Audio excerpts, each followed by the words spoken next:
So, last terms for LP3. Anyway, adi mo ta book ha. Again, magbasa ka mo. Anyway, naghimula ko tak trabaho. So, I think may dapat dito na sa linya steric strain. So, steric strain usually is pertaining to hand repulsive interaction, meaning na i-stress, na i-strain ang imo mga molecules. Kahit tungod nga, may definition, steric strain. That's just an interaction ng imo mga atoms na nahihinabo kay tungod nagira ni man nila pagro-rotate ito nga imo conformation.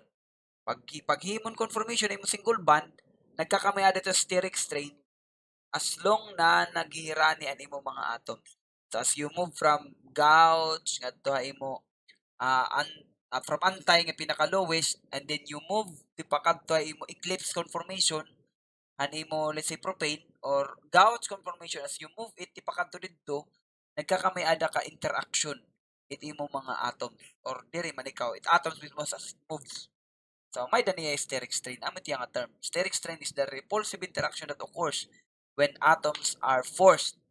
So forced kay uh, naturally at diri force na condition but when you try to make them react, when you try to make something out from them, of course di ta matari papabay niya sugadla.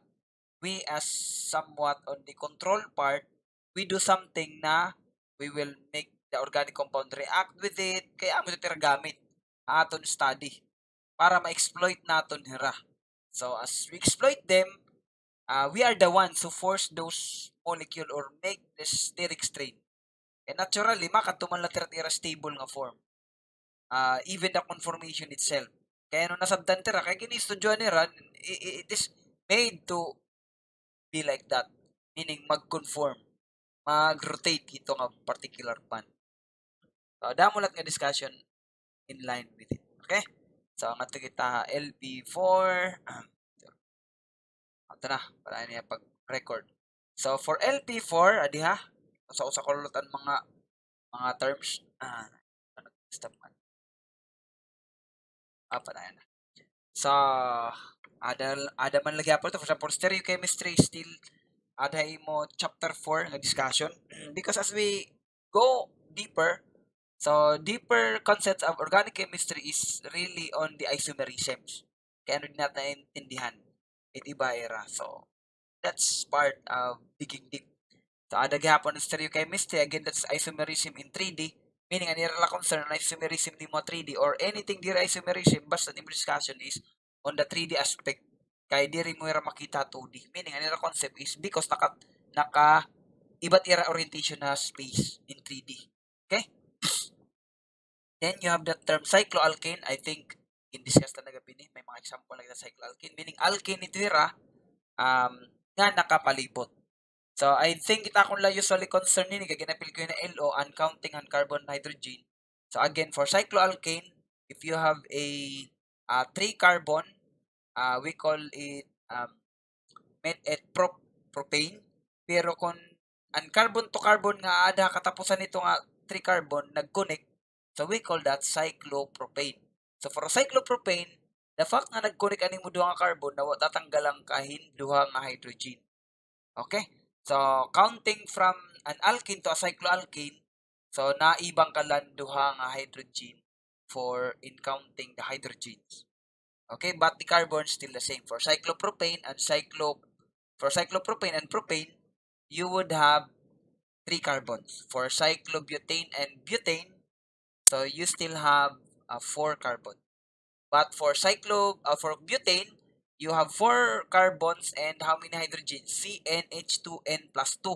So that 4 times 2 is 8 plus 2. So you have 10 hydrogens for butane. And for cyclobutane, maibang kan duha. So you would have 8. Diba? So maging CnH2n. So, yun. And then also, another nga akong dito ang counting. Anyway, makatumagay at mga LO ito. Sige naman kita ng LO. An imo double bond. An imo double bond gyapon pag may ka usa ka double bond nakaong gyapon yan duha nga hydrogen. Kaya of course, dapat hydrogen ang nakakabit ta kay nagban an imo duha nga carbon. So wala ka na duha nga hydrogen nga natanggal. So for parehas nag cycloalkane ka, an alkene naibang kan duha nga hybrid gene. Ito, I hope naka-imagine ka mo as we, ibabalik-balik ko actually, nag-sample na kita, ibabalik-balik ko lang para na-sync in good yo all, of course. And then you have that term, ano pa ba't common didi? Stereoisomers. Anyway, di rin klaro, kita nato nito drawing. Hindi naman kita book. Again, susunod. Stereoisomers, again, name ito isomer nga ha 3D lang nagkakaiba. Pinaka-example nila chapter 4, ito ni mo si strands. Those are stereoisomers.